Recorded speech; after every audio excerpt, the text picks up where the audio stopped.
Welcome to this edition of Reel Theology. I'm Reverend Trudy Robinson. I am here with Reverend Brittany Juliet Hanlon. We are pastors at the First United Methodist Church of San Diego, and we thought we would share some of the theology, the themes, the issues of faith that we see in some of the movies that you might be watching. So I'm glad you have joined us today.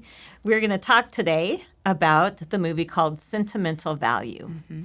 It's a deep one. It is. It's theoretically, I don't know why I said theoretically. It is about a man who is trying to reconcile with his family, his daughters, after being an absent father for so long. And it's a deep, rich movie full of a lot of emotions and some complicated themes. Right. Did you like the movie? I did like the movie, actually. Okay. I don't typically have an attention span to watch movies that I have not previously watched. Talk to the mind. I know, it's a weird thing. To watch movies you haven't previously watched. Correct. I usually watch the same thing you just over prefer. and over again. Right. Like Sister Act 2. There you go. This movie was very, very good. Okay. I really appreciated it. Yeah. And I also, it forced you to pay attention because a lot of the movie is in subtitles, not the whole thing. But it just, it's really a rich movie because it doesn't take place in the United States. It happens in Norway, I believe. I think so. And their Scandinavian accents and just their way of being, their mode of being was just very different than what I've experienced, and also very similar because we're people. Yeah. There's a lot here. And I think there's this aspect of generational trauma. I should say. Did you like the movie? Should I start there? Yeah. I did like the movie. Okay. I did like the movie. I liked it for the craft of the movie. Okay. Right? I thought the way it was filmed and the way the story was told was very different than it was deeper, more personal, and more intuitive. Yeah. Than a straight line story. And I really I liked the metaphor that it began with. The house that this generation of families has lived in is the metaphor for the brokenness. Right. It says from the very beginning, it says that the house, it was built, and right after it was built, they noticed I can't remember the adjective they used for the flaw. A devastating flaw, I don't know, that ran through the foundation all the way up to the roof line, and that is the metaphor for this family. Yeah, I should say that we might have a spoiler alert in this movie, so if you haven't read or watched the whole thing, I encourage you to just be mindful of that. We'll try to give you warning that it might be a spoiler alert, but we do have to talk about the end. Yeah. But before we get there. So that flaw or that crack in the foundation that runs from the bottom all the way up to the top reminds me of trauma, right? That it doesn't just stay where it is, right? Like the crack works its way up unless you fix it or pay attention to it. And so that's a lot of things that happens that happens a lot of times in family with trauma, that until it is addressed, it just continues to make its way up and up and upward, you know?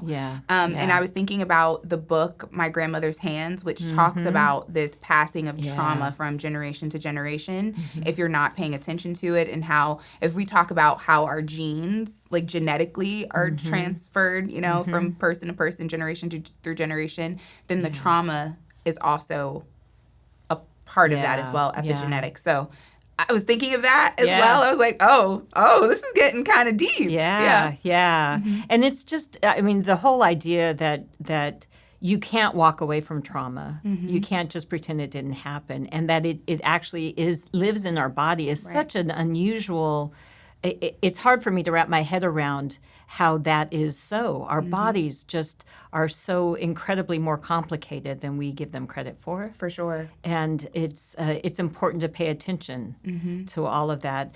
And that's not what's happening in this story, right? This story is essentially about the father, Gustaf, and he has 2 daughters. The older one is Nora, and the younger one is Agnes.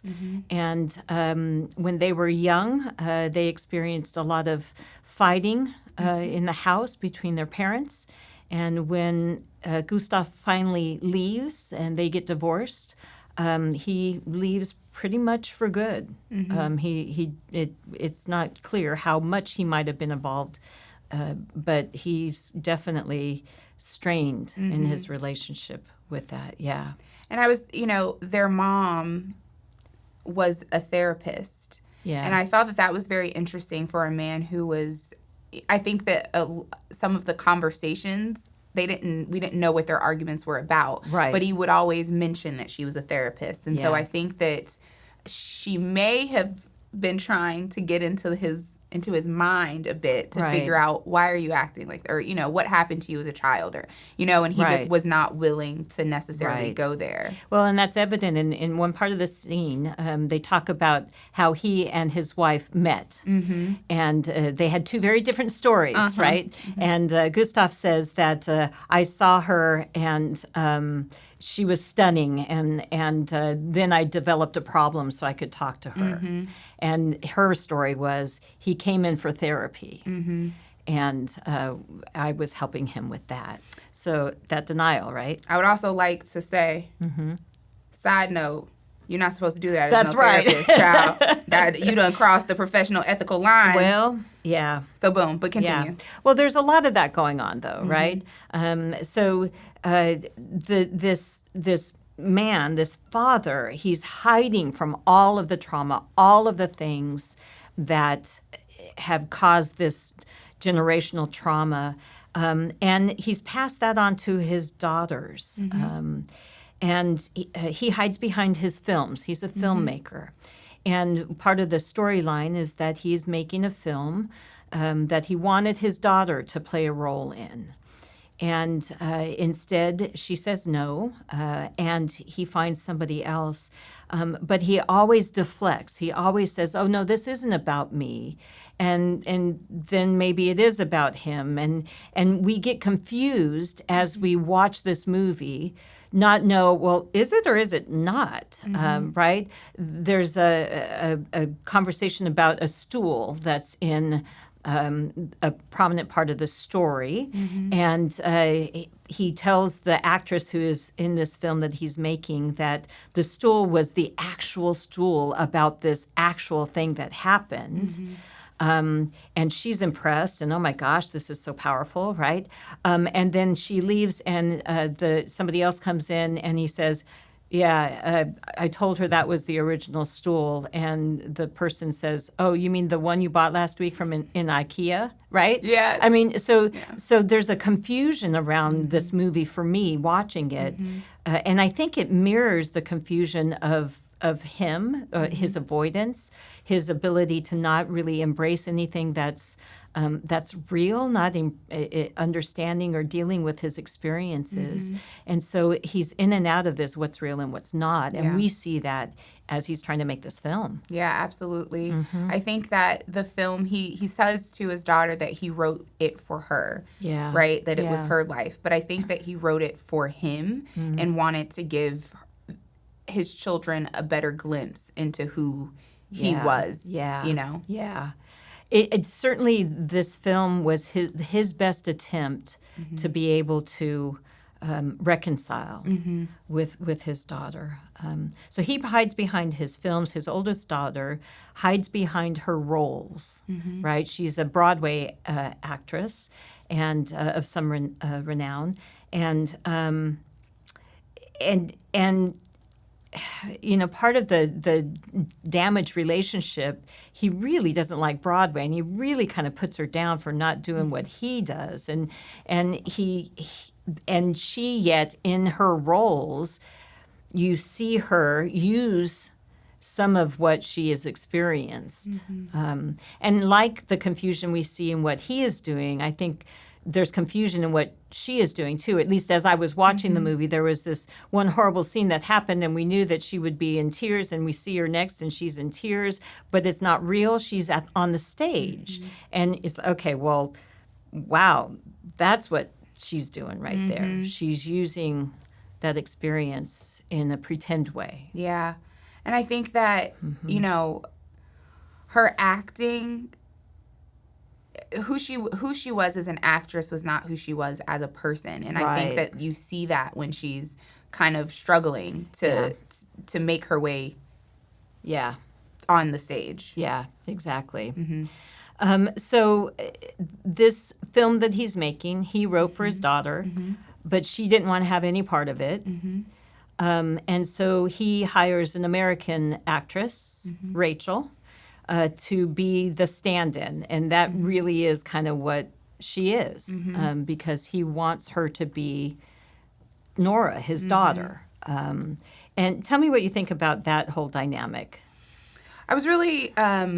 at first, I was like, oh, is this just going to be a gross old man? You know, I was kind of like, oh, God. But he wasn't. He was very paternal with her. And I felt like the way that he spoke to Rachel was a little different in how he approached his children. Yeah, absolutely.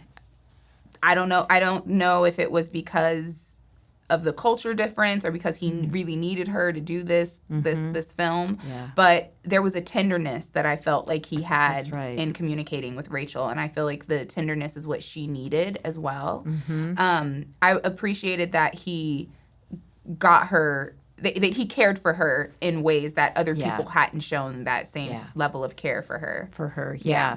Well, it's interesting because I think that's just an additional way she was a stand-in for the daughter. Right. You know, I was aware of the moments whenever he would come into a room and the daughters were there was always this awkwardness. You know, do you hug? Do you shake hands? What do you do? You ignore each other? In fact, sometimes he did all of that, right?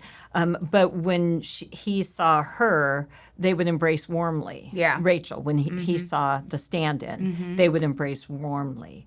And so it was definitely almost like who he wanted to be for his kids, but he just couldn't for everything that went on. Yeah, I think that he held a lot of shame, I think. And so that's why I feel like he stepped up so much for his grandson. Yeah. Like he was, there very often. One of the things that stuck out to me was the quote when he was giving his daughter the film that he had written for her before she declined. And he said, "You deserve something more personal than centuries-old plays," right? And take out the centuries-old plays, but you deserve something more personal. I think that's oftentimes, at least for my experience, what I hear. It struck me because there are times when I feel like I'm supposed to do this very specific thing in this very particular way. And I'm like, well, what if God is telling me that I'm supposed to do it this way? Like maybe the newness that comes in this experience is an opportunity for me to have something that's personal for me, whether, relationships or work or school, whatever it is. There's something very he wrote the play for her, or he wrote the film for her, very personal for her. And she was very used to just performing things that had been written many, many years ago and hand it to her. Right. Yeah. So that's almost that's a olive branch, right? Yeah. That's some effort on his part. Stellan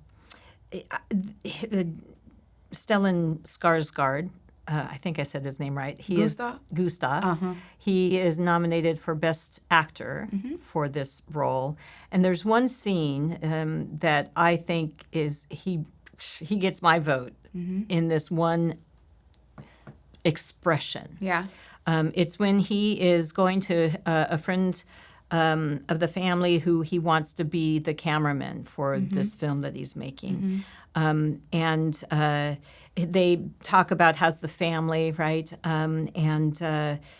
He, too, spent much of his time in his career, and he doesn't have a relationship with his family, and he doesn't see his grandkids. And he says, the children suffer, right? As if it can be compartmentalized in that way. And then he gets up to walk, and he grabs a cane, and he the Gustaf sees him grab the cane, have a difficulty getting up and walking and moving around, and he is mortified. He can't understand how he got so old, right? And there's as he begins to realize, I do not want to be working with this man. A little bit of ageism there, right? But as he begins to say, I don't want to work with this man, and he lets him down. Well, we're going to look at other people too, you know. As he recognizes his friend is hearing that as a rejection. His face, the look in his eyes was shameful and sad and scared. I don't know how you accomplish that as an actor, but I saw all of that in there. And I think that's a pivotal moment of insight into who this man is and why he has offered an olive branch. I think he knows his time is short. And he's ashamed, he's sad, and he's scared that he's not going to ever get any better, right? And you see that in this exchange with this man. Yeah. Yeah. It really... Powerful, right? It was very powerful. Yeah. I really appreciated... I mean, Gustaf was no angel. He wasn't perfect, right? But there was this willingness of him to keep trying to get it right, you know? Yeah. Even, you know, when he had fallen short, even when his daughters were upset, even when he had, you know, was rejected, he still had this way of trying to get it right in his own way. Yeah, that's right. Can we talk a little bit about his own way? Yeah. So I was thinking about this, and this storyline is not unusual. Fathers reconciling with daughters in particular has been around since the 80s, I think, at least, maybe even more. John Mayer has a song about it, but go ahead. Oh, well, there you go. See? You know, but I think about Hook. Remember that movie Hook? Oh, no, you don't. Oh, you don't. Oh, you don't watch movies. Just Sister Act. That's correct. Okay. Two. Thank to you. Be specific. It's the same theme, though. It's Peter Pan who's grown up and forgotten what it means to be young, and has grown up and taken on responsibilities and forgets his children. Right. So it's that reconciliation. There have been others. Jay Kelly is a movie out now that is like that with George Clooney in it. This movie is definitely deeper and more impactful and nuanced in this. But it makes me wonder. I think it reflects culture in some way, in the idea that patriarchy is shifting. And, you know, long gone are the strict gender roles, you know, of the 50s or earlier or whatever. And I think I've known that some of the more difficult experiences in my career as I work with older men, it's a patriarchal kind of conversation that happens that is uncomfortable for both of us, right?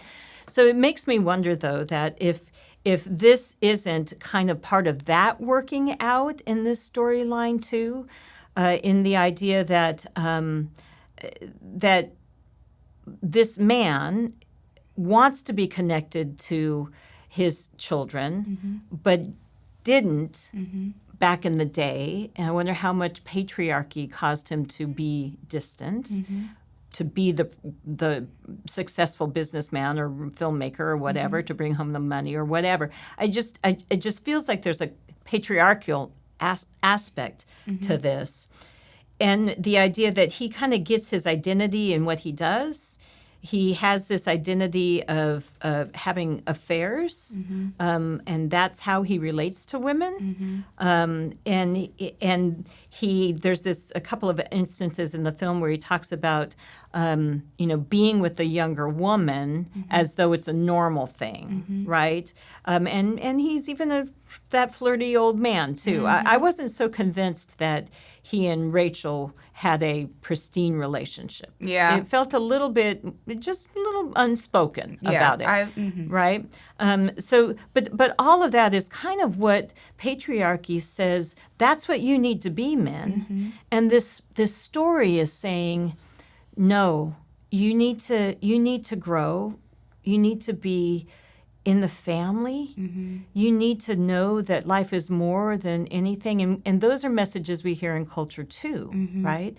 But I think this kind of represents not just an emotional difficulty of bridging the gap between him and who he was and his family, but also culturally, this difficult bridge that's needed to be built between what men used to be expected of and what women need of them now and what culture allows them to be now.